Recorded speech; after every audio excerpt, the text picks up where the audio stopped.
Hi friends, আমরা এখন দিল্লি শহরে ইন্ডিয়ান গেটের সামনে আছি। অল্প কিছুক্ষণ পরে আমাদের ট্রেন কলকাতার উদ্দেশ্যে আমরা রওনা হব। রাজধানী এক্সপ্রেস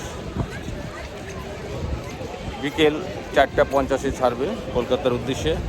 এই ফাঁকে আমরা দিল্লি গেটে ইন্ডিয়ান গেটে আসলাম ইন্ডিয়ান গেটের সৌন্দর্য দেখার জন্য।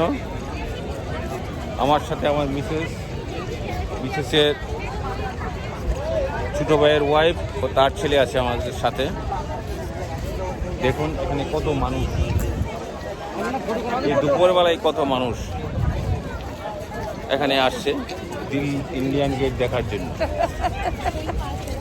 দিল্লি শহরের ইন্ডিয়ান গেট দেখার জন্য। আমরাও দেখছি দিল্লি গেটের সেই সৌন্দর্য।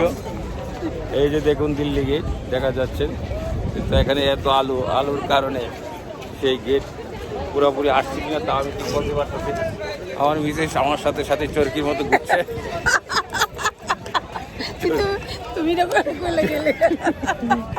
চরকির মতো ঘুরছে, কিন্তু আমার আগা খান এই সুপার গ্লো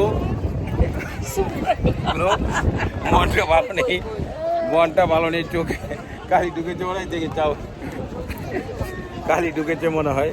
এই যে সুপার গ্লোর মা, আমরা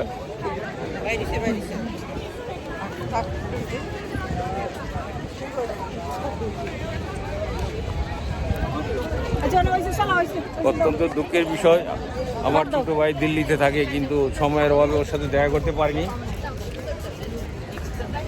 আবার কোনো সময় আসলে যদি দেখা হয় তাই ভরাক্রান্ত হৃদয় নিয়ে দিল্লি শহর আমাকে ছাড়তে হচ্ছে।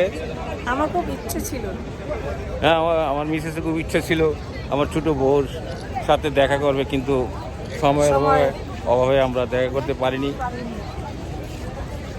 ওদেরও মনে হয় সময় নেই, তিতাস একটু বিজি আছে, ওর আর্ট স্কুলের যাবতীয় কাজ কাম নিয়ে মনে একটু ব্যস্ত আছে, তাই ও আমাদেরকে সময় দিতে পারলো না।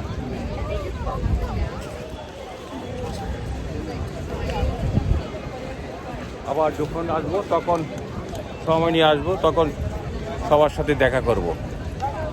আজ এই পর্যন্তই, আমরা এখন চলে যাব দিল্লি শহরের উদ্দেশ্যে। কোনো একটা সুপার মলে ঢুকবো যদি সময় থাকে, নতুবা আমরা রেল স্টেশনে চলে যাব। সবাই ভালো থাকবেন, শুভ নববর্ষ।